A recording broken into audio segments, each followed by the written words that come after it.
이 주제가 저는 굉장히 중요하다고 생각을 합니다. 성경도 이 말의 중요성을 많이 이야기하고 있죠. 성경 말씀을 보면 인간의 이제 언어에 대한, 말에 대한 이야기들이 많이 나와 있습니다. 말 조심하라는 얘기부터 시작을 해서, 그렇죠? 또 예수님께서는 이제 중언부언 하지 말라는 말씀을 또 하시기도 했어요. 이 중언부언이라는 것은 뭐냐면 말을 많이 하는 거죠. 그러니까 말을 많이 하는 게 중요한 게 아니다. 심지어 이런 말씀도 하셨어요. 기도할 때 말을 많이 해야 하는 줄 아는데 그렇지 않다. 기도라는 것은 또 우리가 생각하고 있는 그런 말을 많이 하고 그 말로서 뭔가 이렇게 기도의 내용을 채워나가는 것이 아니다, 이런 말씀도 하셨고요. 또 성경 시작 자체도 하나님 태초에 말씀으로 세상을 창조하셨다. 또 우리가 함께 읽은 본문 태초에 말씀이 있었다, 이런 이야기들이 있습니다. 이 말이라는 것은 굉장히 중요한 것 같아요. 그러니까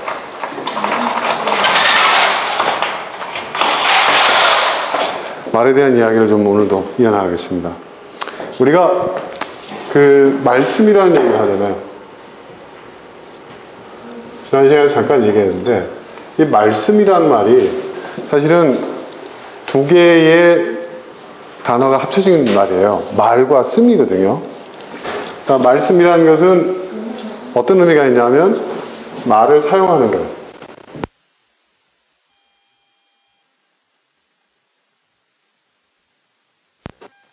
말로서 의사를 전달하는, 말을 사용한다는 의미가 있어요. 이 씀이라는 말 자체가 사용이라는 의미가 있죠. 또 의미가 있어요. 어떤 의미가 있죠? 네? 말을 쓰다. 말을 쓰다. 이 말은 무슨 말이냐면 문자를 사용하다라는 얘기가 있어요. 문자. 문자화한다.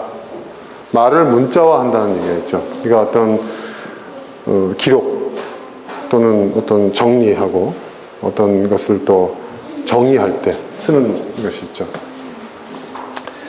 우리 기독교는 그 말씀 중심의 종교다라는 얘기를 해요. 근데 우리가 얘기하는 성경 자체도 말을 사용한 거죠. 그런 말을 기록한 거예요. 말을 쓴 거예요. 그러니까 뭐냐면은 이 말은 뭐냐면 경전, 이 말씀 중심의 종교라고 했을 때 이 말씀은 성경 경전을 의미하기도 하지만 그 성경이라는 이 경전, 종교적 경전 자체가 말을 사용해서 기록되어 있는 거거든요.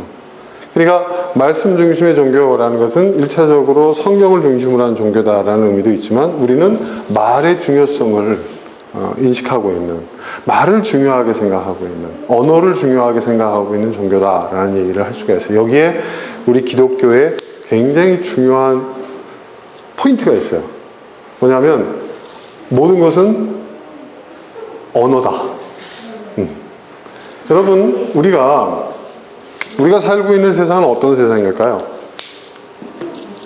여러분, 우리가 살고 있는 세상은 사실의 세상이라고 얘기할 수가 있어요. 사실의 세상. 사실 세계. 근데 우리가 이 사실 세계를요, 사실 세계 속에 살고 있지만은 우리가 사실 세계를 다 아는 게 아니에요. 그죠? 그렇죠? 여러분, 우리가 살고 있는 세계가 차원으로 나눠져 있다는 거 알 수 있잖아요. 1차원, 2차원, 3차원. 그리고 우리 인간의 상상력은 4차원까지 생각을 해요. 그런데 여러분, 물리학에서는 이미 입증을 한 게 뭐냐, 그 이상의 차원의 세계들이 존재하고 있다는 것이고, 양자역학 같은 경우에는요, 뭐까지 나오는지 아세요? 우리의 우주와 대칭되는 또 다른 우주가 있다. 그 이론에 의하면 나와 똑같은 존재들이 다른 차원에서 존재할 수 있다는 거예요. 이게 과학적으로 입증이 된 거예요, 여러분. 이게 그냥 상상이 아니에요, 단순한. 그래서 SF 영화 보면은 외계에서 차원 여행을 통해서 누가 왔는데 나하고 똑같은 존재가 나타나는 거예요. 그래서 그 존재와 나는 같은 존재냐? 같은 존재일까요, 여러분? 아니에요, 여러분. 왜 아닐까요? 왜 아닐까요? 왜 아닐까요?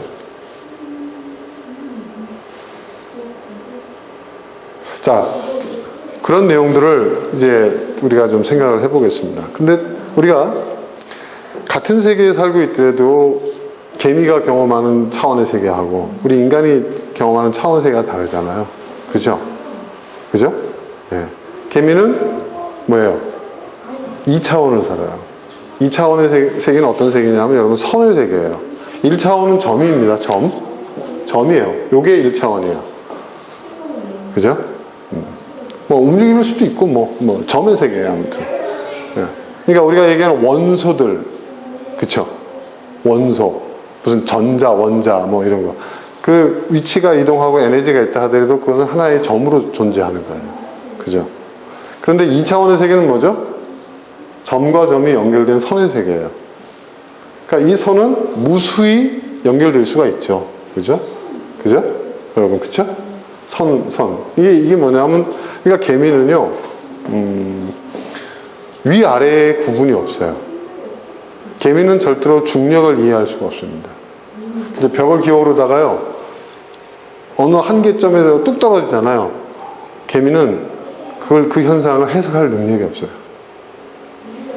네. 중력이라는 것은요, 여러분, 3차원이 되어야 인식이 되는 거예요. 그죠? 공간의 개념. 그리고 거기에 무게의 개념. 그죠? 그리고 공간이 있어야 여러분 비로소 뭐가 적용이 되죠? 그건 그 얘기는 나중에 하고. 자, 그런데 모든 차원을 통과하는 게 있어요. 그게 뭐죠? 인터스텔라에 나오죠. 시간과 빛이에요. 빛. 그리고 사실은 중력도요. 모든 차원을 통과해요. 네. 그러니까 이 빛과 중력은요. 차원의 구애를 받지는 않아요. 뭐냐면 근데 이 시간과 중력을 굳이 비교를 하면 누가 더 힘이 세냐, 누가 더 원초적이냐 라고 한다면 여러분 중력입니다. 왜냐하면 중력이 세면 빛도 불절되거든요. 그래서 블랙홀은 빛을 빨아들인다고 하잖아요. 중력이 빛을 이겨요. 이 말은 무슨 얘기냐, 시간이라는 것은 빛의 속도의 개념에서 나오는 거잖아요. 그죠? 그러니까 뭐냐면 중력이 속도를, 그러니까 시간을, 그래서 중력이 센 데는 어떻게 돼요? 시간이 굴절되기 때문에 어떻게 되죠? 시간이 느리게 흘러가요. 네. 아인슈타인 상대성 이론이라는 것은 제가 얘기한 이게 전부예요. 이게 다예요, 여러분. 그죠? 그러니까 우리가 중력의 부여를 받지 않는다는 것은 이게 굉장한 얘기죠. 근데 이 중력만큼이나 더 센 게 있어요. 언어예요. 언어는요, 문자화된 기록을 통해서 어떻게 돼요? 시간을 뛰어넘어요. 이거 대단한 일입니다. 그렇죠? 그러니까 과거의 그 성현들이 기록해놓은 고전이 지금도 우리에게 읽혀지고 그것이 이해되고 해석되고 적용되고 있어요. 대단한 일이에요, 이런 거. 그죠? 이게 각 언어의 힘, 문자의 힘이에요. 그리고 또 있어요. 언어는 소통을 가능하게 해요. 소통. 자, 여러분, 강아지가 경험하는 사실의 세계하고 인간이 경험하는 사실의 세계는요, 굉장히 큽니다. 인간의 세계가, 인간이 경험하는, 인간이 인식하고 이해할 수 있는 사실의 세계가 더 범위가 넓어요. 그렇죠? 걔보다는.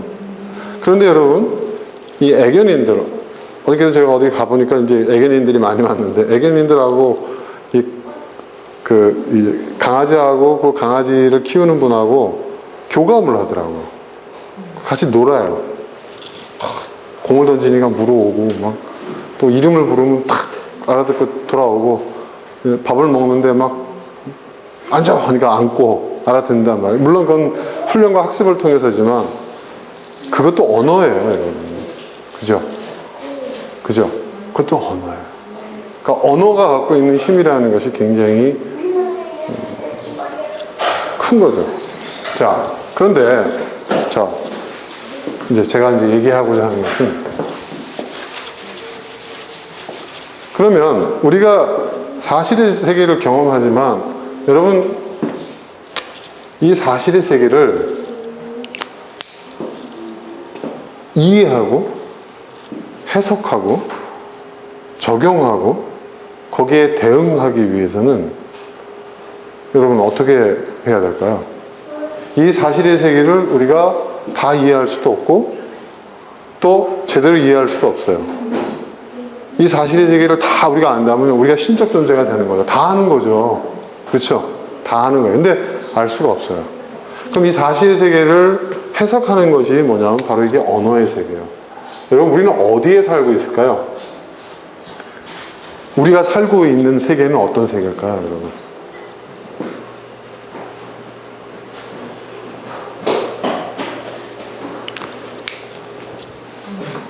우리는 여기에 살고 있어요. 여기가 좀 더 크죠? 네? 우리는 이렇게 살고 있어요.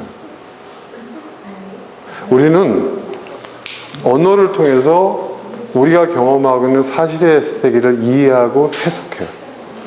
그리고 거기에 대응을 해요. 그렇기 때문에 우리가 정말 중요한 건 뭐냐면 여러분, 사실의 세계도 중요하지만 사실의 세계보다 더 중요한 것은 이 언어의 세계예요. 우리는 대부분 우리의 삶을 100이라고 쳤을 때, 우리가 사는 세상을 100이라고 쳤을 때 사실의 세계가 차지하는 비중은 한 20, 30밖에 안 돼요. 우리가 대부분 살고 있는 세계는요, 70, 80%가 언어의 세계예요. 이거를 잘 인식을 해야 돼요. 그러니까 우리가 어떤 언어를 어떤 언어를 사용하느냐에 따라서 우리의 삶이 달라질 수가 있다는 거예요. 또 사실의 세계도 우리가 어떻게 해석하고 어떻게 이해하느냐, 이해하고 해석하고 인식하고 적용하고 대응하는 것은 언어의 세계거든요. 이 사실의 세계보다도 사실은 이 언어의 세계가 더 중요할 수 있다는 거예요. 예를 들어서 여러분, 스티브 호킹 박사 있잖아요. 그 사람은 평생 휠체어에서 살았어요. 그죠? 일반인들보다도 여러분 어떻습니까? 그 사람은 굉장히 그가 경험할 수 있는 사실의 세계의 경험의 어떤 그 도구가, 경험의 수단이, 경험의 통로가 굉장히 제한되어 있었어요. 그죠? 장애인이기 때문에. 전신장애인이기 때문에. 근데 그는 뭐예요? 누구보다도 큰 언어의 세계에 살았어요. 그래서 그가 경험하는 것은 일반인들보다 훨씬 적었지만은, 제한되었지만은, 그가 알고 있는 세상, 그가 이해하는 세상, 그가 해석한 세상은 일반인들과는 비교도 안 되는 넓은 세상을 살았다는 거죠. 그렇죠, 여러분? 그러니까 이 언어의 세계라는 것이 굉장히 중요합니다. 그러니까 지금 내가 사실의 세계에서 나는 어떤 존재인가? 나의 환경과 나의 상황과 나의 현실과 나의 문제가 어떠한가? 이거는요, 사실은 우리 삶에 끼치는 영향은 그렇게 크지 않습니다. 이해되세요, 여러분? 그거를 내가 어떻게 이해하고 해석하고 대응하고 반응하고 행동하느냐. 자, 이 사실의 세계 중요하지만, 우리는 사실의 세계를 살고 있지만 진짜 중요한 건, 그리고 정말 우리가 살고 있는 것은 이 언어의 세계라는 것을 여러분 이해해야 된다는 거예요. 그리고 이 언어의 세계에서 내가 어떻게 사느냐에 따라서 나의 삶이 이제 달라지는 거예요. 실제의 삶이에요. 실제의 세계가 이루어지는 거예요. 자, 사실의 세계와 실제의 세계는 다릅니다. 제가 말씀 여러 차례 드렸어요. 사실과 실제는 달라요, 여러분. 그러니까 무슨 얘기냐 하면, 이건 객관적이에요. 이건 굉장히 과학적인 영역이라고 할 수 있어요. 내가 사는 사실의 세계가 있지만, 그 사실의 세계 그 위에 언어의 세계가 있고, 그 언어의 세계를 내가 살고 있는데, 그 언어의 세계에서의 내가 어떻게 사느냐에 따라서 실제로 나의 삶이 어떤 삶이 되느냐가 결정된다는 거예요. 이게 굉장히 중요한 이야기입니다. 이 얘기가. 그래서 저는 기독교가 말씀 중심의 종교라고 했을 때, 저는 그 말씀 중심의 종교라는 그 의미를 이렇게도 저는 해석을 하고 있습니다. 그리고 이게 더 큰 의미가 있다라고 생각을 해요.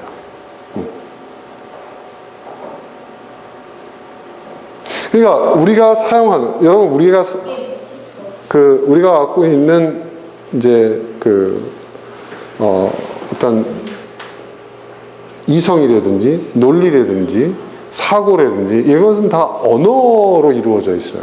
그렇죠, 언어로.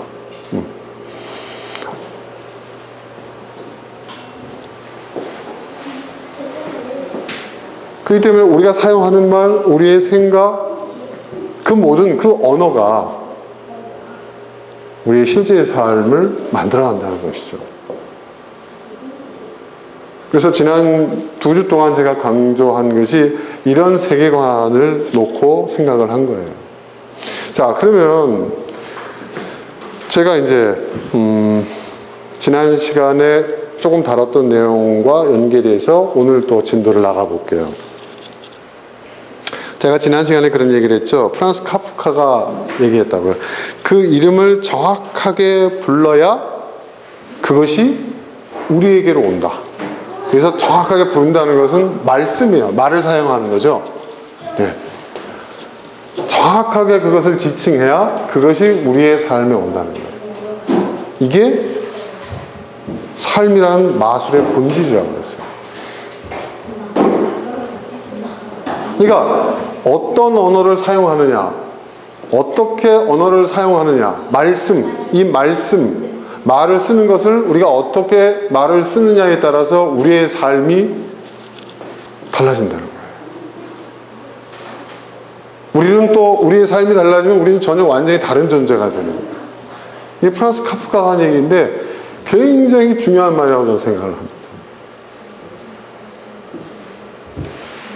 그러니까 언어는 어떤 사물을 지시해요.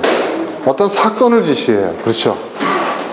그런데 우리가 생각할 땐 그 언어와 그 사실이 또는 그 사건이 1대1로 대응하는 것처럼 우리는 여기고 있지만 사실은 그렇지 않다는 거예요. 제가 돌멩이 얘기를 했었잖아요. 돌멩이 여러분 세상에 똑같은 돌멩이는 없습니다. 어저께 제가 또 공원 가서 피크닉을 부모님 모시고 했어요. 또 우리 아버님 생신이고 해서 제가 어릴 때 아버님이 저희 형제들 데리고 그 캠핑 가가지고 피크닉 가가지고 막 텐트 치고 천막 치고 거기서 막 뭐 이렇게 맛있게 해주셨던 기억이 나서 이제 내가 부모님께 해드려야 될 차례가 아닌가 싶어가지고 지난번에 캠핑 가서 좋았거든요, 경험. 그래서 모시고 갔더니 여전히 역시 좋아하시더라고요, 예상대로. 예. 자, 그 경험. 근데 그때 이제 막 바람이 불고 막 어저께 바람 많이 불었잖아요. 그래가지고 이 천막에 핀을 고정하려고 돌멩이를 갖다 놓는데 돌멩이가 다 달라요. 예. 신기하더라고요. 예. 예전에는 뭐 돌이 다 돌이지 이렇게 지냈지만 이번엔 다른 거예요.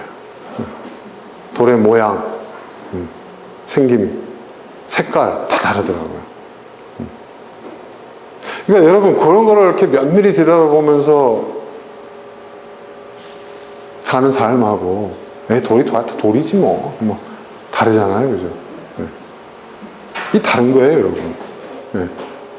그리고 어저께 천막을 치는데 바람이 얼마나 불든지 막 몇 번 그냥 이렇게 실패를 했어요. 치는 게 쉽지가 않더라고요. 바람이 너무 부니까. 근데 이게 천막을 크게 치고 집사람을 붙잡고 막 이렇게 이렇게 천막을 치려고 이렇게 애를 쓰는데 바람이 힘이 느껴지는 거예요. 펄럭펄럭거리면서. 예. 핀도 겨우 뽑았는데 그냥 쑥쑥 빠지고 막 날아가면 쫓아가고 주워오고. 근데 그게 되게 번거롭고 귀찮은 일이거든요. 근데 재밌더라고요. 왜냐하면 바람은 그냥 스쳐 지나갈 때 바람하고 끝나는데 큰 천막을 치려니까 바람의 힘이 느껴지는 거예요. 예. 바람의 힘이 느껴지는 거예요. 아, 이게 바람이구나. 그냥 속으로 바람. 이거 하고 할 때는 다른 거예요. 그렇죠, 여러분? 그 느낌. 그리고 바람이 직선으로 불지 않잖아요. 사방에서 불어오는 바람이 이렇게도 흘렀다가 저렇게도 흘렀다가 펄럭펄럭 거리면서 몸이 동서남북으로 막 그냥 휘청휘청 거리는데 그러면서 어떤 느낌을 받냐면 아, 내가 살아있구나. 내가 이런 어떤 그 자연의 현상, 내가 막연히 부르던 바람을 내가 느끼면서 그것에 반응하고 있구나. 그러니까 뭐냐면 그 순간에 야, 바람 기분에 뭐 천막을 쳐 그냥 대강대강 하자 이렇게 할 수도 있지만 그렇지 않다는 거죠. 그 돌멩이 하나를 구하더라도 모양과 생김새를 보는 거예요. 크기를 보는 거예요. 이 바람을 이길 만한 돌멩이를 어디서 갖고 올까? 아, 이걸 고를까 저걸 고를까? 그렇죠. 여러분, 바로 이게 뭐냐면 제가 지금 얘기하고 있는 모든 것이 뭐냐? 언어의 힘이에요. 그리고 그게 우리의 삶의 고유성을 만드는 거예요. 고유성. 저는 거기서 그 짧은 순간에 굉장히 특별한 경험을 한 거예요. 그죠, 여러분? 우리는 이런 것들을 소홀히 여기는데 사실은요, 여러분, 이런 게 굉장히 중요한 거예요.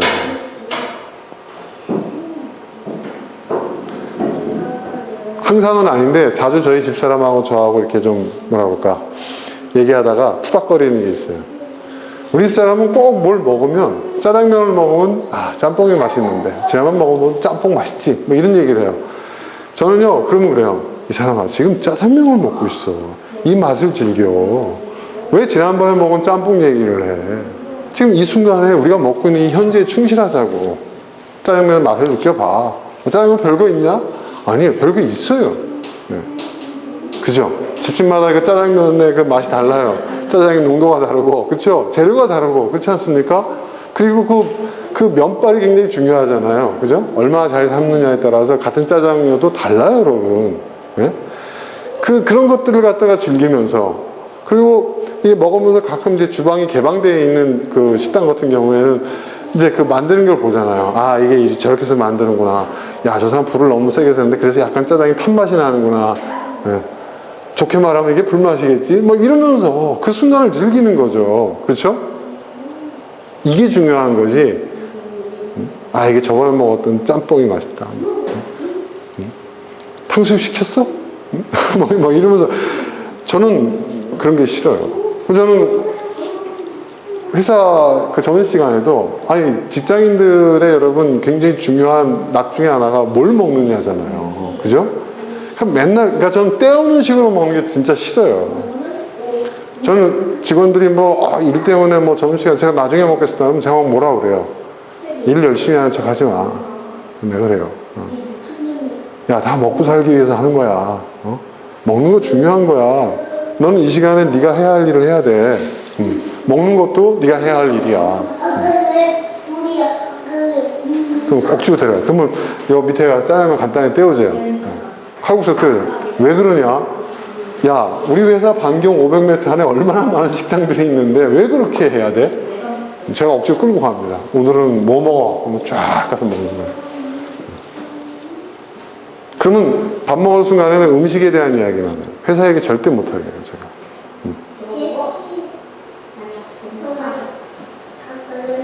왜냐하면 나에게 주어진 삶을 왜 그걸 포기하냐고요. 그 순간을.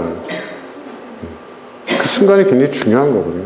좋은 일이든 나쁜 일이든 그 순간에 충실하면 되는 거예요. 그리고 그 순간을 인문의 언어로 채우는 거죠.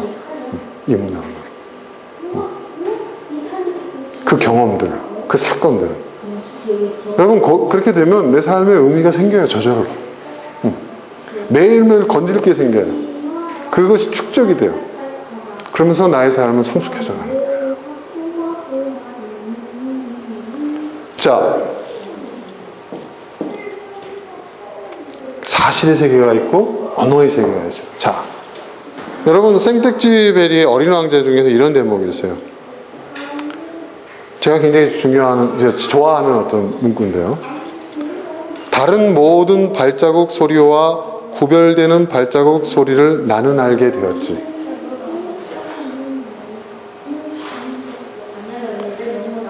다른 발자국 소리들은 나를 땅 밑으로 기어 들어가게 만들 테지만 너의 발자국 소리는 땅 밑 굴에서 나를 밖으로 불러낼 거야.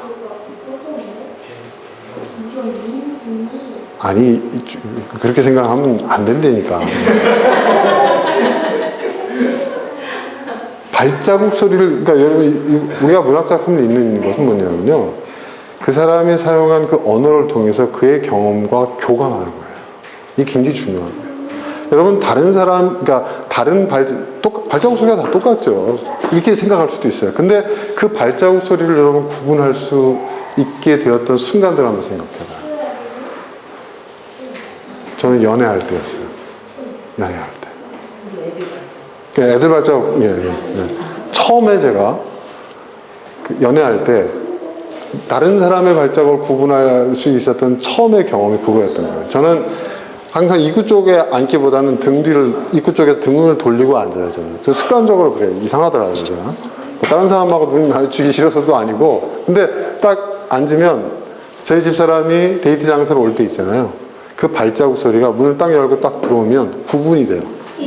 여러 발자국 소리하고 섞였어도 거기서 아 왔구나 느낌이 딱 와요. 그리고 그 발자국이 다가오잖아요. 그럼 기분이 좋아져요. 왔구나. 그런 경험이 탁 떠오르는 거예요. 그리고 우리 아이들 어릴 때, 저는 우리 경은이가 처음 걸었을 때 쇼파를 잡고 일어나서 저를 쳐다보고 있었고, 제가 경은아 일로 와봐 했을 때 이 발 내리는 이 발 한 걸음, 그 가벼운 그 어린아이의 그 한 발 걸음이었지만 저는 이 천지가 개벽하는 소리처럼 들렸어요. 그때의 그 경험. 그리고 애가 자라면서 그 발자국 소리가 경쾌해지고 빨라지는 그런 경험들. 그죠? 제 방에 이렇게 앉아서 책을 보고 있으면 마룻바닥을 와다다다다 하고 뛰어다니는 거예요. 아이들 그 걸음이 있잖아요. 그때 느꼈던 그런 감정, 이런 것이 교감이 되는 거예요, 여러분. 그죠? 이런 것을, 이런 차이. 그러니까 우리는 발자국 하면 다 끝나버리는 얘기지만 그 발자국 하나하나가 갖고 있는 그 고유성. 그죠? 제가 말한. 여러분, 고유성을 가질 때 그게 존재의 의미가 있고 삶이 된다고 했잖아요. 그 고유성을 찾아낼 수 있는. 저는 예술가들이 위대한 이유가 거기 있다고 생각해요. 예술가들은 고유성을 살리고 그 고유성을 부여해요. 그렇죠. 새로운 고유성을 부여해요. 그래서 그 의미가, 그 존재의 의미가 완전히 달라져요. 그리고 그것을 지켜보는 사람도 다른 사람이 돼버려요. 여러분, 그 이름을 불러야 그것이 나의 삶으로 온다는 것은 바로 그 고유성을 얘기하는 거예요. 꽃을 꽃이라 부르면 꽃이 아니에요. 돌을 돌아 부르면 도가 아니에요.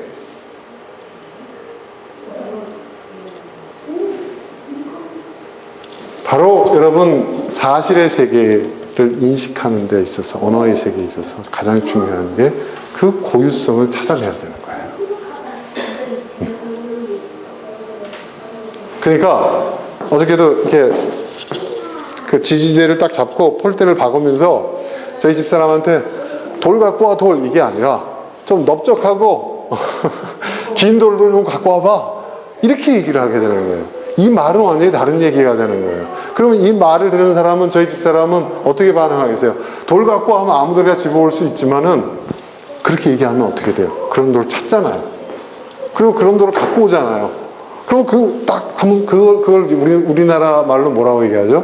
안성맞춤이에요. 그죠? 딱 적당한, 딱 맞는 돌을 갖고 온 거예요. 그쵸? 그렇게 되면 어떻게 돼요? 내가 목적하는 바를 이루는 거잖아요. 이게 아무것도 아닌 과정인 것처럼 내가 그 고유성을 살려서 그거를 딱 정확하게 얘기했을 때 그 얘기를 듣는 사람이 그걸 갖고 와서 올려놨어요. 이게 뭐예요? 소통이에요. 이게 진정한 의미에서의 소통이에요. 정확하게 얘기하고 정확하게 알아듣고 거기에 반응을 하는 거예요. 하나의 사건이지만 인간의 관계에 있어서도 이게 적용이 돼요. 인간의 관계에 있어서도 이게 적용이 돼요. 우리가 아는 대부분의 말을 상대방이요 못 알아들어요. 의미는 알겠죠. 그러니까 얘기하면 뭐 돌멩이, 마음은 돌멩이가 뭐 이 정도지 그 고유성이 없는 거야. 내가 지금 이 상태에서 내가 너에게 전달하고자 하는 그 메시지의 고유성이 전달이 안 돼요. 상대방은 그런데 다 알아들었다고 생각해요. 그게 뭐 어때서? 그게 뭐가 문제야? 대화는 한 것 같은데 뭐예요? 소통이 이루어지지 않았어요. 그죠? 그게 우리의 일상사 아니에요, 여러분? 그렇죠?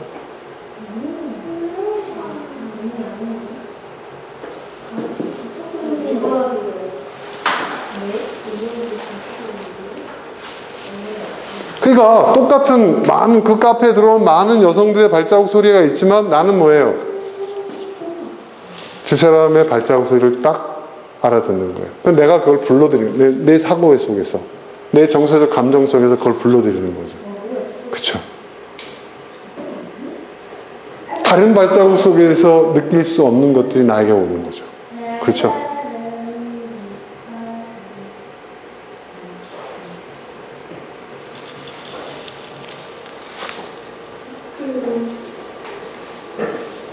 그러니까 여러분,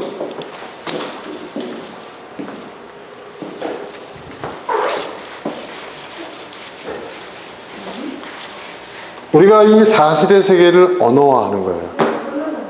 근데 어떤 언어를 쓰느냐에 따라서 그 의미가 고유해지는 거예요.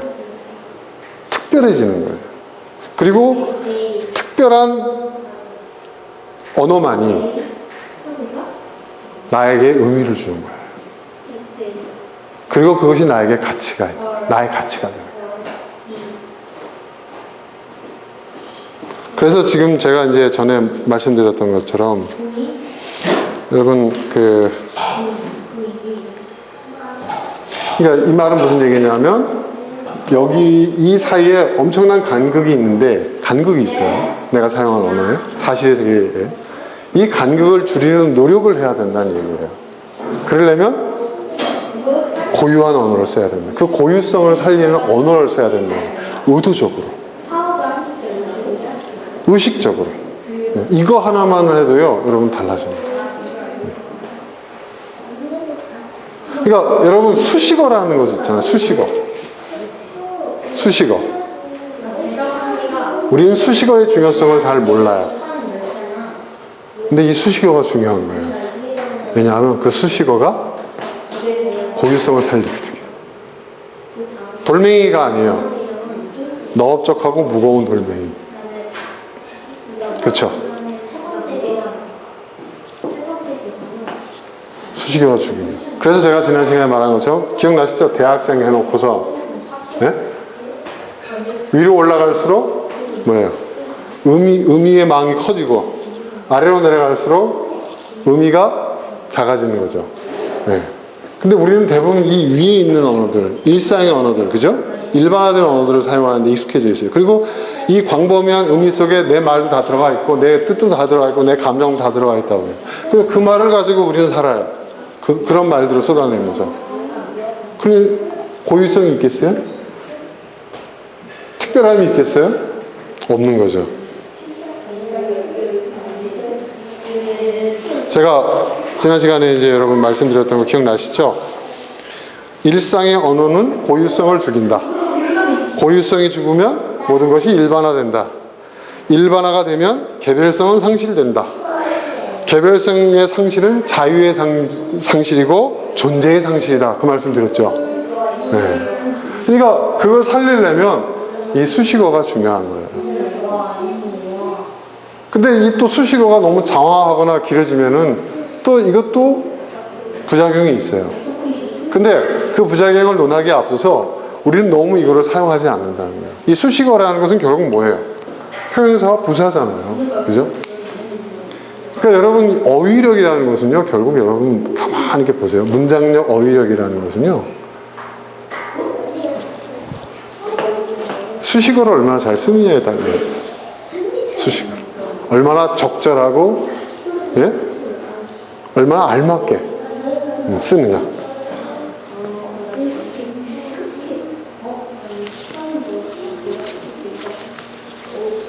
그러니까 우리가 수식어를 잘 사용하면 사용할수록 뭐예요? 사실의 세계에 근접하게 되는 거죠. 그렇죠?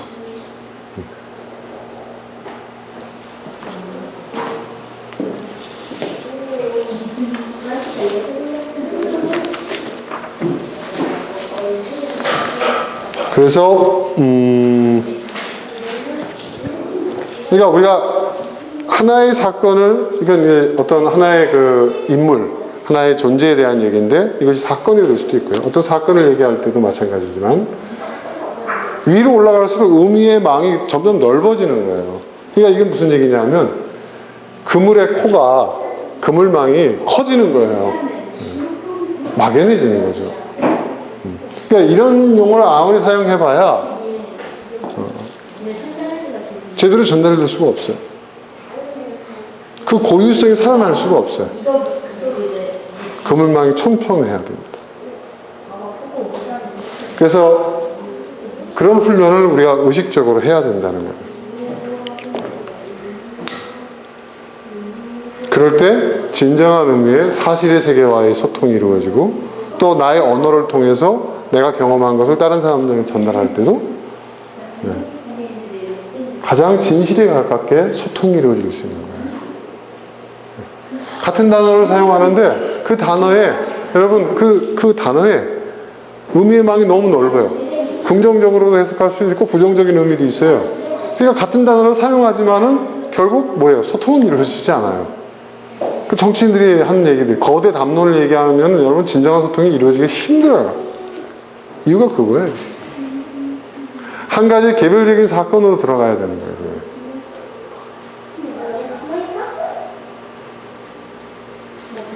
그러지 않으면 문제가 해결되지 않습니다.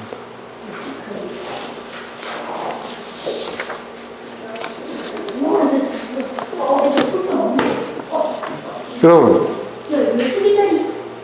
당신 어디 살아? 강남 압구정을 레미안 사람이다. 당신 어떤 차 타고 다녀? 벤츠 타고 다닙니다. 당신 집에 있는 소파는 어떤 거야? 네, 이태리 수입산 가죽 소파입니다.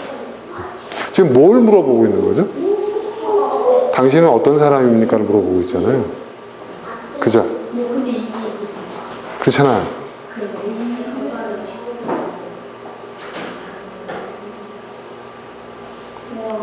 그러니까 우리가 일상에서 그렇게 쓰고 있다는 거죠. 그게 진정한, 그러니까 질문은 어디 살고 있냐고 물어보고 있는데 거기에 안에 들어가 있는 거는 전혀 다른 의미라는 거죠.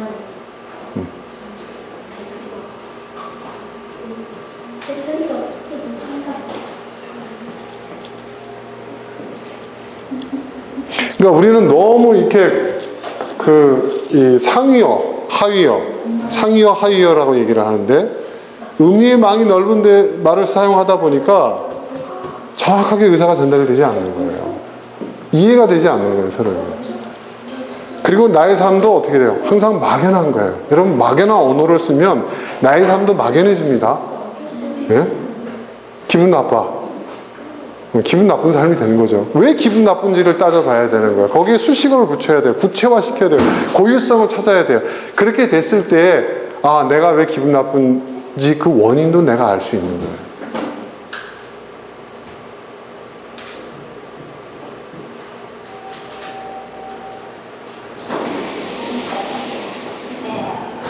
예를 들어서 예전에 제 친구 어머니가 계셨는데 영수라는 친구인데 그 어머니가 요리를 정말 잘하셨어요. 네. 근데 제가 그 집에서 먹어본 거는요 잡채였어요. 잡채. 근데 그 집에 가서 먹고 다음날 이제 친구들 모여가지고 얘기하는데 야 영수 어머니 음식 정말 잘해. 근데 저는 다른 요리를 안 먹어봤거든요. 그쵸? 저는 잡채만 얻어 먹어봤어요. 그럼 제가 정확하게 말을 하려면 어떻게 해야 돼요? 얘들아, 영수 어머니 잡채 해주셨는데 정말 맛있게 먹었어. 혹시 영수 어머니가 평소에 잡채를 잘 못하시는데 그날 운이 좋아서 잘 맞는지도 모르잖아요. 근데 저는 그걸 어떻게 생각했냐면 나중에 제가 친구들한테 영수 어머니 음식을 정말 잘해 이렇게 얘기를 했어요. 그럼 요리 다 잘하는 사람이 된 거예요. 그 다음에 친구들이 몇 년 뒤에 이제 고등학교 졸업하고 동창회 모였을 때, 야, 영수가, 야, 손준 너 우리 집에 와서 그 음식 먹고 됐잖아. 맞아. 근데 제가 생각한 게 이 친구 어머니가 전라도 분이거든요. 이 친구도 전라도 출신이고. 그러니까 저는 뭐라 하면, 역시 전라도 분들은 음식을 잘해. 이렇게 돼버린 거예요. 저는 뭐예요? 사실의 세계에서 점점 멀어지고 있는 거예요. 그렇죠? 예? 예? 그럼 나중에는 제가 또 뭐라고 얘기하는지 아세요? 몇 년 뒤에 뭐라고 해요? 역시 전라도 음식은 맛있어. 이렇게 돼버린 거예요. 근데 그거는 제가 6년 전, 7년 전에 그 집에 가서 그 어머니가 해주신 잡채를 간식으로 먹어본 그 경험인데 시간이 흐르고 난 다음에 나중에 어떻게 해요? 전라도 음식은 다 맛있어. 이렇게 돼버린 거예요. 그 저는 이야기는 하고 있지만 어떻게 해요? 그 고유성은 다 사라져버린 거예요. 그러니까 제 얘기를 딱 들었을 때 그런 사전 정보가 없는 사람 들었을 때 어떻게 생각하세요? 전라도 음식을 좋아하시는구나 이렇게 돼버리는 거예요. 완전히 엉뚱한 얘기가 되잖아요. 근데 우리는 좀 그러고 산다니까요, 여러분. 공감되시죠? 이게 정치, 경제, 사회, 문화 모든 영역에서 지금 그렇게 되고 있어요. 지금 우리나라의 그 문제가 뭐냐면요, 여러분. 이 인문학이 죽어버린 거예요, 인문학이. 인문학이 죽어버리고 문화예술이 죽어버린 거예요. 그러니까 사람들 문화예술 하면 그걸 즐기고 놀고 하나의 여가, 유흥, 뭐 이런 차원으로 누리고 있지, 그 안에 담겨져 있는 그 언어, 그 문화의 영역, 인문의 영역, 예술의 영역에서 얘기하고 있는 그 개별적인 그 고유성, 그 언어의 세계에서 있는 이 수식어, 이런 것들이 다 사라져버린 거예요. 그러니까 문화를 소비하고 예술을 소비하고 엔터테인먼트를 소비하고 있지만은 그게 다 사라져버린 거예요. 그 국민들이 쓰는 언어 보세요. 어떤 그 고유성들이 다 사라져버렸어요. 거대 담론들이 충돌하고 있어요. 이념이 충돌하고 있어요. 가치, 보수의 가치, 무슨 뭐 진보의 가치, 이러다 보니까 어떻게 돼요? 각각의. 그러니까 어떤 단어를 넣고 그 단어에 대한 같은 이해를 갖고 있는 사람들 군끼리 모이는 거예요. 이게 굉장히 심각한 문제예요. 굉장히 심각한 문제예요. 저는 우리나라가 뭐 국어 교육, 영어 교육 하지만 입시 위주로 하고 있잖아요. 그게 아니에요. 언어를 가르쳐야 돼요. 언어를. 인문을 가르쳐야 돼요. 인문이라는 게 뭐예요? 인문은 뭐예요? 인간의 언어를 통해서 인간의 생각을 배우는 것이거든요. 그 생각을 배우는 그 수단이, 또 생각을 전달하고 생각을 배우는 그 수단이 언어와 문자거든요. 말씀이거든요. 이게 굉장히 중요한 거예요. 이게 안 되니까 대화가 안 되는 거예요. 대화가. 세대 간의 대화가 안 돼. 부부 간의 대화도. 집단과 집단의 대화가 안 돼. 구호만 난무하는 거예요, 구호만. 그리고 그 말의 의미를 알아듣는 사람들끼리만 똘똘 뭉쳐 있는 거예요, 지금.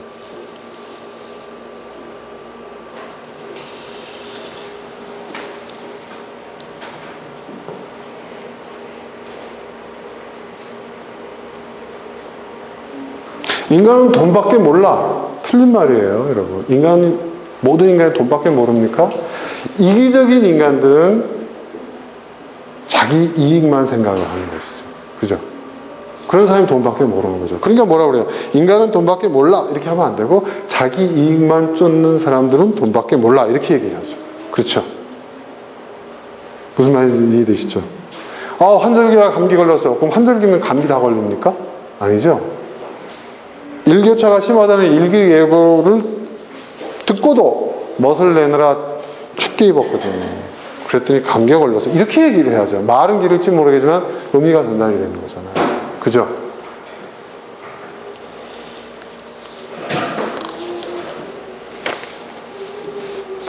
나는 요즘 화가 잘 나. 그렇게 얘기해요. 그럼 그 말을 해버리잖아요. 그러면 나는 화를 잘 내는 사람이 되는 거야. 그리고 그 화를 왜 내가 내는지에 대한 이유에 대한 설명도 없어. 나도 몰라. 그런 말 자꾸 쓰다 보면 진짜 화 잘 내는 사람이 돼버려요. 어떻게 해야 됩니까? 요즘 나는 일이 잘 안 풀려서 그것 때문에 좀 예민해지거든. 그래서 화가 잘 나. 이렇게 얘기를 해야죠. 그러면 내가 뭐예요? 이 말 속에는 내가 왜 화를 잘 내는지 내가 아는 거죠. 그죠?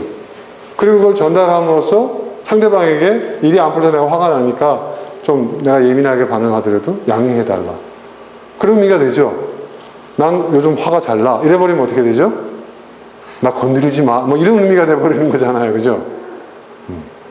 이거 완전히 다른 거예요, 여러분. 이 구체성이, 이 고유성이 전달하는 의미가 달라요. 근데 우리는 이런 말들만 무시고 막 사용한다는 것이죠.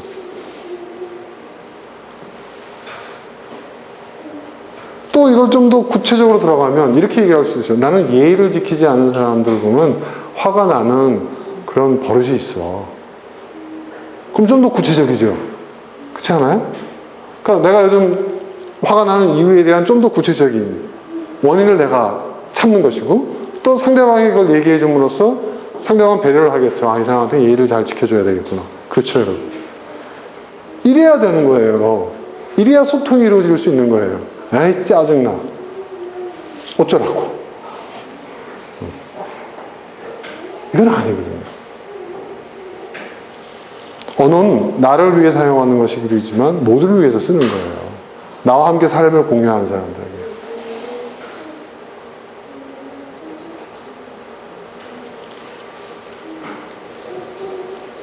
나는 공부를 못했어 라는 말과 나는 학교 성적이 별로 좋지 않았어 라는 말과 나는 억지로 공부해야 하는 주입식 공부가 싫었어 라는 말은 완전히 다른 얘기입니다, 여러분. 그쵸? 그러니까 아이들한테 말을 할 때도요, 애들이, 여러분, 우리 한국말이 참 이 과학적인 언어가 그게 뭐냐면 주어, 동사로 언어가 있지만 이 사이에 뭐가 또 들어가죠, 우리가? 네? 목적어도 있지만 영어는요, 어떤 의미에서 보면 이 목적어를 중심으로 한 언어라고 할 수가 있어요, 영어는. 왜냐하면 주어, 동사, 목적어. 그러니까 우선순위에 따라서 이게 들어가거든요. 무슨 말인지 이해되시죠? 네. 그래서 과학이 발달할 수밖에 없어요. 영어를 쓰는 문명에서는. 근데 우리 한국말은요, 어떻게 되어 있냐면 주어에도 목적어에도 동사에도요, 우리는 아무 때나 수식어를 막 집어넣을 수가 있어요. 그렇죠? 표현이 풍부하다는 거예요. 그 고유성을 존중하는 언어라는 거예요. 이건 완전히 다른 얘기예요. 완전히 다른 얘기예요. 그러니까 한글의 맛은요, 여러분, 얼마 전에 우리 한글날이기도 했지만 한글의 맛은 이 수식어를, 형용사, 부사를 어떻게 쓰냐에 따라서 완전히 달라지는 거예요. 여러분 우리 판소리 한번 들어보세요. 판소리. 여러분 판소리의 재미를 어디서 느껴야 되는지 아세요? 수식어에서 느껴야 돼요. 네? 사랑가를 하나 들어보세요. 사랑가. 거기 보면은 여러분 춘향이와 이몽룡의 얘기는 도입부만 나와. 그래요. 그리고 그 나머지 모든 판소리의 내용은요, 수식어로 이루어졌어요. 네? 거기서 그 수식어를 현장감 있게 그걸 막 표현하거든요. 판소리의 맛은 거기에 있는 거예요. 그걸 즐길 줄 알아야 돼요. 뭐 어떤 스토리, 메시지, 영상미가 아니라고요, 그거는. 그건 다른 영역이에요, 완전히. 그러니까 외국의 그 문화학자들이 판소리의 증가를 알고 거기에 그냥 매료가 되는 이유가 거기에 있는 거예요. 다른 문명권에서는 찾아볼 수 없는 그런 독특한 장르라는 거예요. 우리 조상들은 그걸 즐길 줄 알았거든요. 근데 지금 우리는 그거를 다 잊어버렸어요. 제가 얼마 전에 조커라는 영화를 봤어요. 딸이 그 영화를 보고 와가지고 아빠 뭐가 뭔지 모르겠어. 아빠가 좀 보고 설명을 해줘. 그래가지고 그거 보고 와가지고 지난주에 그걸 보고 와가지고 그 이후에 아침에 출근 같이 1시간 동안 출근하고 제 차를 조커에 나온 이야기를 가지고 계속 얘기하는 거예요. 근데 그 영화를 이해를 하려면 그 인간의 망상에 대한 이야기거든요. 조커라는 인물이 탄생하게 되고 또 그를 둘러싼 여러 가지 사건들.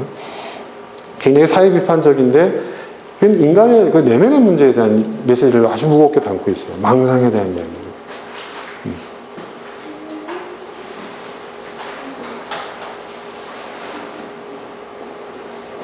그러니까 인간이 언어화되지 않았을 때, 왜냐면 거기 보면 조커라든지 그 중요한 인물들이 나오는데 그들의 대화는 완전히 뭐예요? 이 상위어들, 이 구체화되지 않은 언어들, 그리고 자신들이 쓰는 말이 상대방이 이해하는 그 의미의 같은 말을 쓰고 있지만 그 이해가 완전히 달라요. 그리고 이해가 다르기 때문에 소통이 이루어지지 않으니까 그 안에서 망상이 일어나요. 그리고 그 망상이 불러오는 비극.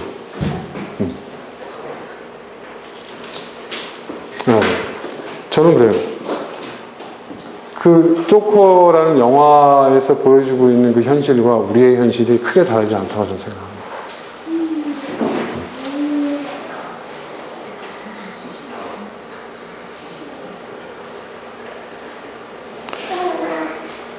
여러분, 이 수식어를 통하지 않고는요, 네? 언어는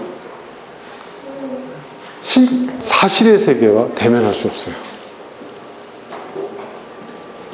네.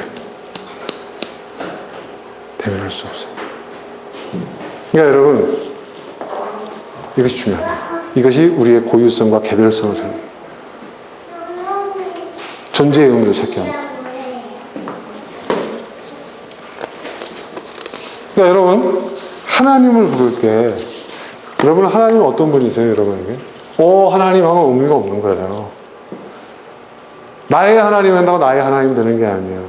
여러분의 진정한 신앙 고백은요, 하나님 앞에 여러분 어떤 수식어를 붙이는 거예요. 그렇죠? 그게 저는 살아있는 기도가 될 수 있어요. 그게 살아있는 신앙 고백. 그 수식어가 여러분의 신앙 고백인 거예요. 전능하사 천지를 만드신 하나님 아버지를 믿사, 이게 아니라니까요. 하나님 그런 소리 듣고 싶어 하지 않을 거예요. 그건 마치 북한에서 친애하는 영도자이자 백두혈통이야. 그거와 또 다를 바가 없는 거예요, 여러분.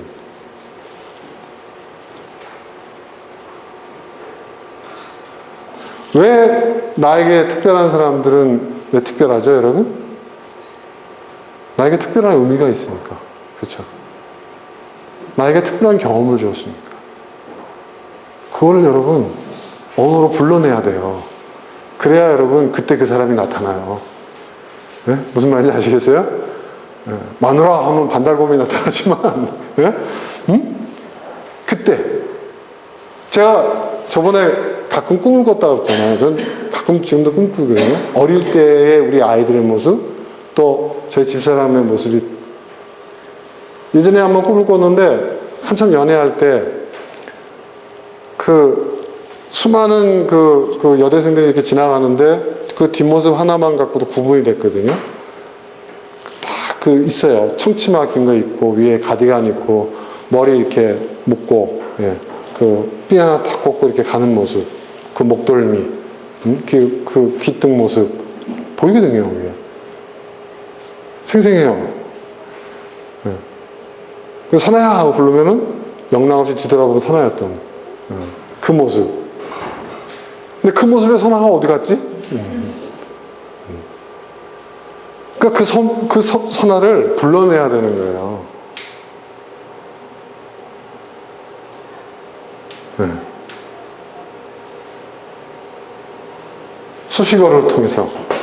그러면요, 지금 이 사람이 그렇게 부잖아요? 지금 방금 전에 나하고 막 신경전을 하고 막 이게 애들 문제로 다투고 어쩌고 했던 사람도 그런 그 선화, 내가 지칭하는 예? 20여 년 전에 그 선화를 수식어로 이렇게 내가 써가지고 이렇게 표현해서 적절하게 해서 딱 불러내잖아요? 그럼 그 모습은 나타나요.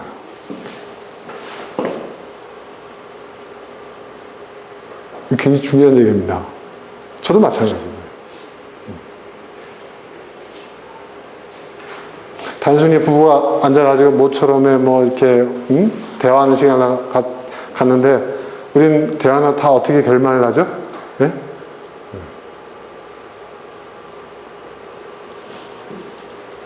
저희 어머니가 그러더라고요. 네 아버지하고 3분 이상 대화하면 싸움이 난다 그러더라고요. 3분 단위 대화.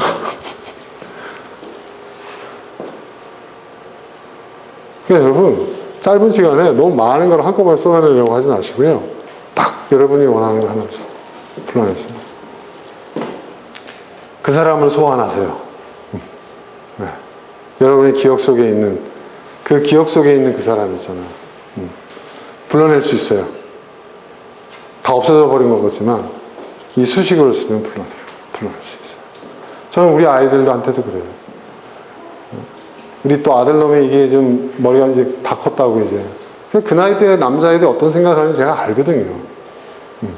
그러니까 제가 무슨 소리를 하려고 해도 안 들어요. 그럼 어떻게 해야 될까요? 어릴 때 아빠를 이렇게 따르고, 아빠가 정말 세상에 제일 힘세고 슈퍼맨 같은 그런 생각을 갖고 있었던 그 시절에 그 아들을 불러내야죠. 불러낼 수 있어요. 말 몇 마디면 불러낼 수 있어요. 그럼 그 아들이 돼서 무슨 뭐 큰 곰 같은 놈이 그 아들이 돼가 순한 양이 돼가지고 앉아있어요. 내가 기억하고 있는 그 아들. 여러분, 그것을 정확하게 불러야 그게 내 앞에 와요. 그러니까 여러분이 원하는 것을 불러내려면 정확한 표현을 써야 돼요. 여러분의 기억 속에, 여러분의 삶 속에 있는, 뒤엉켜 있는 그것을 정확하게 호명해내야 돼요.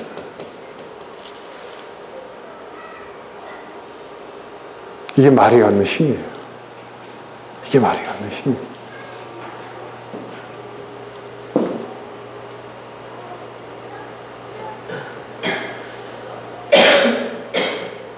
이것이 문학이 갖고 있는, 예술이 갖고 있는 힘이에요, 여러분. 그리고요, 이것도 가능해요. 새로운 의미를 부여할 수 있어요. 새로운 의미. 내가. 상대방은 미처 깨닫지 못한 새로운 의미. 이 수식어를 통해서 그 고유성을 불러내고 개별성을 해서 상대방으로 하여금 그걸 깨닫게 하는 거예요. 그럼 그 사람이 돼요. 잔뜩 찌푸리고 있는 짜증나서 왔어요. 카페 운영하면서 막 시달린 모양이에요. 거기다 대고 잘못 얘기했다가는 그냥 불변하게 떨어지죠. 그럴 때는 어때요? 쉽게 섣부르게 얘기하면 안 돼요. 가만히 있어야 돼요. 눈치를 살피는 거예요. 딱 들어왔을 때 전혀 밥은 먹었냐고. 안 먹었다.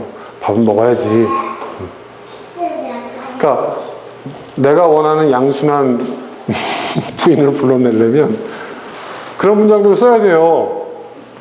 그리고 당신의 피곤함을 이해하고 있다. 고생했다. 꼭 고생했어. 말 한마디가 아니더라도. 아, 이 사람이 그거를 느끼고 있구나. 알고 있구나. 그럼 공감해요. 나도 힘들었어.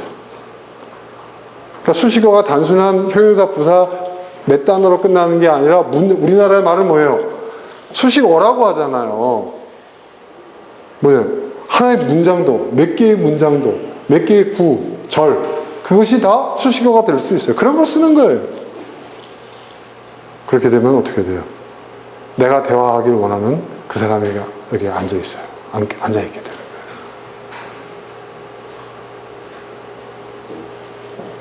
얼마 전에 우리 딸한테 이 얘기했다 혼날려나? 근데 이거 아주 좋은 얘기이기 때문에. 딸이 남자친구하고 좀 시간을 두고 좀 생각을 해보자. 얘가 좀 뭔가 이렇게 좀 생각을 해봐도 좀 문제가 있다고 생각을 한 것 같아요. 그리고 이제 연락을 끊었는데 우연히 그 강남대로에서 딴 여자랑 가는 남자친구를 딱 마주친 거예요. 네. 얼마나 좀 기분이 안 좋았겠어요. 마침 친구가 있으니까 친구들이 막 위로를 해주고 뭐 이렇게 했는데 우리 경원이 엄마가 표현이 뭐냐면 욕하는 거 아닙니다. 나도 그렇게 반응을 했었을 거예요. 겁 안 해 이럴 줄 알았어. 그놈 아니라니까. 나한테 그러더라고요. 네? 딸아, 야, 남자가 걔밖에 없냐? 하면서 막 그래요. 그래서 잘 됐어요. 근데 저는 그랬죠. 잘된 일이에요. 사실은 부모 입장에서 봤을 때 뭐 나쁘지 않다고 생각했는데, 근데 그 딸의 입장을 생각해보면 얼마나 힘들었을까? 얘 입장에서. 그죠?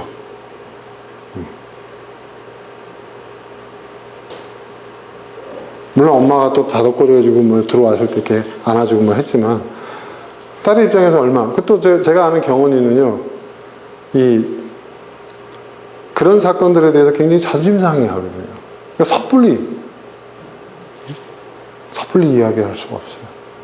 그러면 어떻게 얘기해야 될까? 아침에 이제 밥을 먹는데 뭐라고 얘기를 해줘야 될까? 제가 그랬어요. 경원아, 세상에 여자가 믿을 수 있는 남자는 아빠밖에 없다.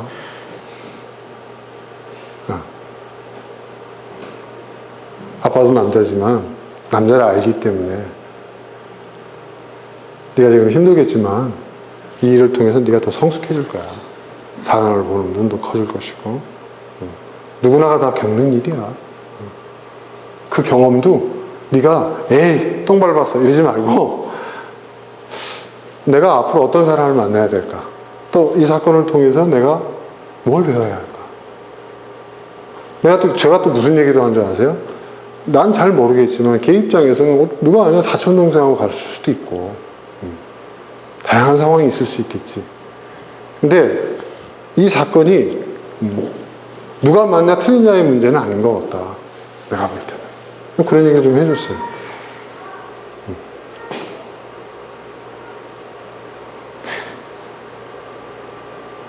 저는 우리 딸이 그것 때문에 너무 상처 크게 받는 것도 원하지 않지만 또 그것 때문에 너무 의기소침해지는 것도 원치 않습니다.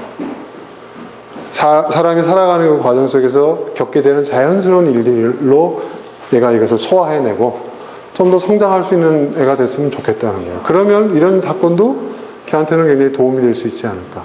그런 아빠의 바람과 생각.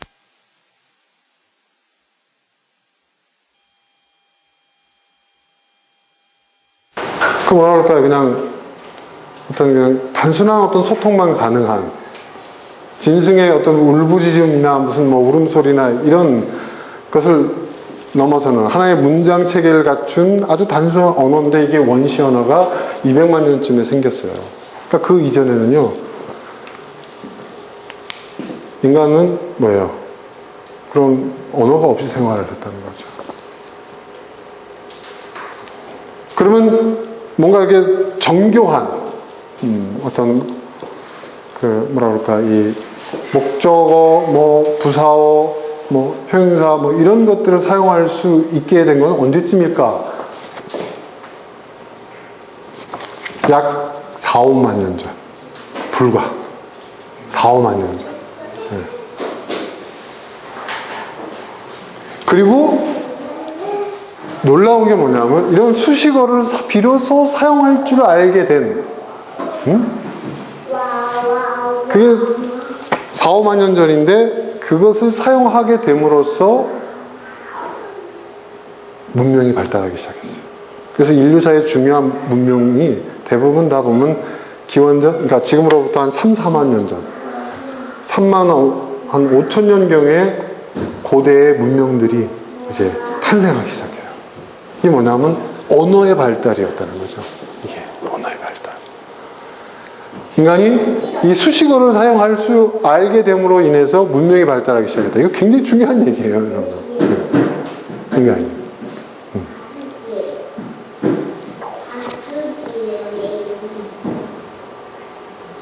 그리고 1만 7천 년 뒤에, 그러니까 대략 BC 3500에서 3000년경에 여러분 그림 문자가 등장하기 시작합니다. 그림 문자. 네. 그리고 한 1000년 뒤에 상형 문자가 발달되고, 그리고 BC 2000년경에 이제 중국에서 이제 기호 체계를 갖춘 이제 어떤 그 문자, 한자가 나오게 된 거예요. 그리고 알파벳이나 뭐 이런 것들은 한 BC 한 1500년경에, 그리고 BC 200년부터 AD 200년 사이에 이런 그 문자 체계가 이제 확립이 되는 그런 시점이 되는 거죠. 그러니까 결국 여러분, 이 언어의 역사라는 것은요, 얼마 되지 않아요. 굉장히 짧은 거예요. 근데 짧지만 그 짧은 역사가 인류의 문명을 이렇게 발달시켰다는 거죠. 언어의 힘이에요. 권력이라는 것도 과거사를 보면 이 언어와 아주 밀접한 관련이 되어 있어요. 근데 제가 이렇게 보니까 경제도 마찬가지예요. 경제. 언어예요. 언어. 네. 그러니까 여러분, 제가 지금 여러분에게 말씀드리고 싶은 것은 그거예요. 여러분이 사용하는 그 언어를 여러분이 어떻게 이해하고 어떻게 사용하느냐에 따라서 여러분의 삶이 또 여러분 주변 사람들이 실질적으로 변화한다는 거예요. 그리고 그 언어가 갖고 있는 힘을 여러분이 경험하실 수가 있어요.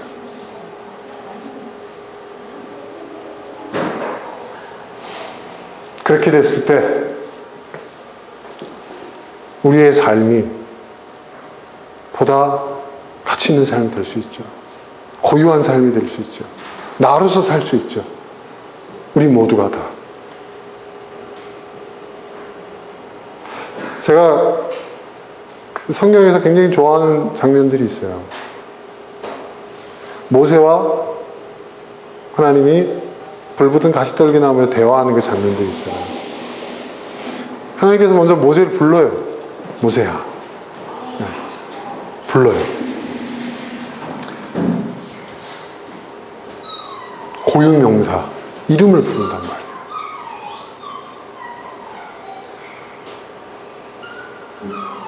근데 하나님께서 모세를 부르실 때 그 대화를 보면요, 하나님이 사용하시는 수식어들이 있어요. 그리고 모세가 사용하는 수식어들이 있어요. 거기에 차이가 있어요. 아주 훌륭한 차이가 있어요. 그리고 모세가 하나님을 이름을 물어봐요. 당신의 이름은 무엇입니까? 어찌하여 나의 이름을 묻느냐? 처음에 이렇게 얘기하죠. 이 굉장히 여기도 아주 고유한 의미가 있는데, 하나님은 뭐예요? 호칭, 이름으로 부를 수 있는 존재가 아니잖아요. 이름을 알려달라고 하니까 하나님이 알려준 것이 있어요. 그게 뭐죠? 야훼. 야훼인데 그 의미가 뭐죠? 야훼가 여러분 여호와, 이게 명사가 아니에요. 고유명사가 아니에요. 이건 문장이에요.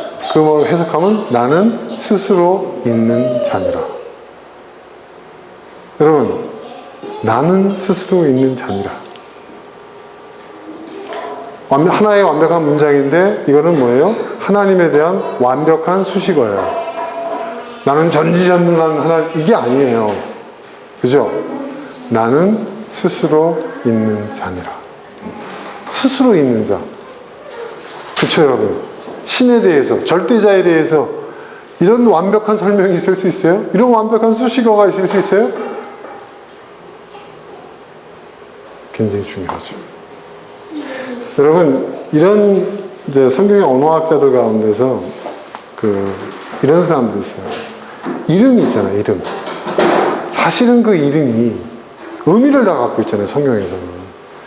근데 그게 그 사람의 고유 명사가 아닐 수도 있다라고 얘기하는 신학자들이 있어요. 그래서 모세는 뭐예요, 모세? 모세는 무슨 뜻이죠, 여러분? 건짐을 받은 자. 그쵸? 건져낸 자예요. 근데 그 말 자체가 뭐예요? 모세의 일생을 다 담고 있잖아요. 그죠?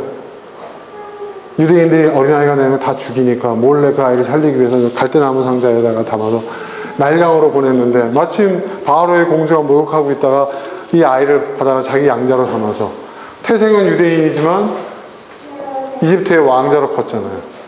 그게 모세의 일생을 담고 있잖아요. 그죠?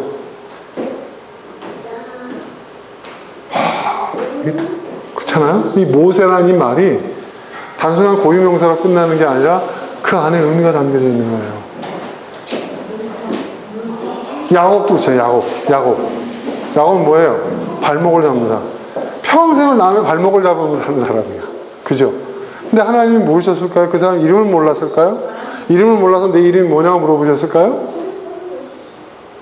사람들이 너를 누구라 하느냐고 물어보셨을까요? 굉장히 중요한 얘기예요. 고유명사라는 것은 단순한 호칭이 아니에요. 이름이 아니에요. 그것은 그 자신이 담겨져 있는 거예요. 그 고유성, 그 개별성. 이게 놀라운 거예요. 여러분, 인격적 관계라는 것은요, 여러분, 고유성과 개별성이 전제되지 않으면 성립될 수가 없어요. 그죠? 그죠? 인격적 관계라. 그러니까 하나님은 인격적 관계가 가능하신 분이라는 얘기가 바로 그거예요. 이름을 모르시고. 참 대단한 것 같아요. 그러니까 이 성경을 이제 공부하면서 정말 와, 이 말씀 중심의 이 종교라는 말이 무슨 의미인지 점점 더 깊이 깨닫게 되는 것 같아요. 그러니까 여러분, 우리의 의미가 우리에게 이름이 있잖아요. 참 감사한 것은 뭐냐면 우리 각자의 이름은요 뜻이 있어요. 그죠? 선주. 착갈 선자에다 기둥주자를 쓰거든요. 구술주자 아닙니다. 구술주자는 여자 이름을 주로 쓰는 거고 저는 기둥주자예요. 선한 일에 선한 것에 기둥처럼 쓰여지는 사람이 되라고 이름을 지어준 거예요. 그죠? 아, 그 의미가 그러니까 진짜 우리는 이름값을 해야 돼요. 그죠? 여러분 이름 다 의미가 있잖아요. 의미를 가진 이름을 갖는다는 것은요, 저는 이 아시아, 이 동양 문학 문명권의 큰 축복이라고 생각해요. 서양 사람들 그런 거 없어요. 솔직히 말해서. 이름에 의미가 있다고 얘기하면 굉장히 신기해하고 부러워합니다. 여러분의 이름이 있잖아요. 그 이름을요, 나는 윤선주 이렇게 하지 마시고, 나는 선한 일에 기둥처럼 쓰여지기 위한 사람이야. 저는 가끔 저 자신에게 그렇게 얘기하거든요. 거울 보면서. 내 이름을 풀어서 의미로 얘기를 하는 거예요. 그럼 그게요, 굉장히 색다른 경험으로 가요. 저는 저희 집사람이 화나면 그 얘기해요. 당신 이름값 해. 착한 아이. 그러면 누그러지더라고요. 내가 착하니까 참아야지 그러는 모양이에요. 감사하죠, 저는. 여러분, 그런 게 굉장히 중요합니다. 그러니까 우리가 무심코 부르는 것들에 대한 그 의미를 불러내자는 거죠. 우리 정관 형제는 어떻게 되는 거예요? 발은 좋을 때. 발은 좋을 때. 발은 좋을 때. 그래요. 발은 좋을 때로 사는 사람이 되길 바랍니다. 얼마나 이게 참, 그렇잖아요. 나의 존재의 고유성을 불러내 주잖아요. 그렇잖아요, 여러분. 그렇잖아요. 그죠?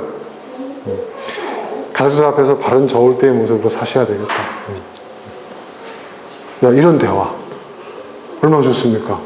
그냥 뭐, 단순한 몇 마디 립서비스 하고는 다르잖아요. 이건 진정성이 있잖아요, 여러분.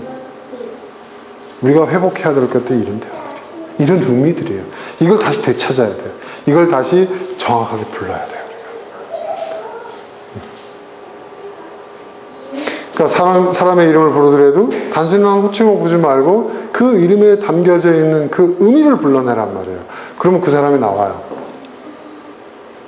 정원 형제 이러는 거하고 바른 저을 때와 같이 살아야 될 사람 하고 이렇게 부르는 거하고 다르죠.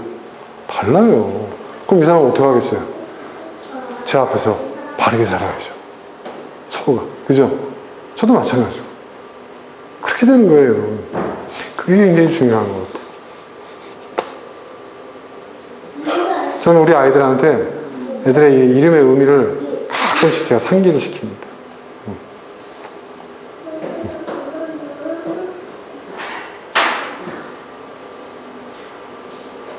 그게 아이들은 좀 특별하게 느껴지는 거 아니에요.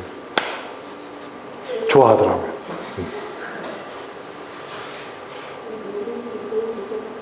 자, 근데 여러분, 지금 제가 언어의 세계에 대한 이야기를 했습니다. 오늘 이제 언어와 관련된 이제 마지막, 우리가 언어의 세계에 살고 있다는 사실을 기억하십시오. 그리고 우리의 언어가 고유성과 개별성을 갖춘 언어가 되어야 한다는 거예요. 그리고 언어가 갖고 있는 힘, 그 힘을 여러분도 사용하실 수 있게 되기를 바랍니다. 자, 오늘 여기까지 하겠습니다. 오늘 함께 나누는 말씀으로 생각하면서 기도하겠습니다.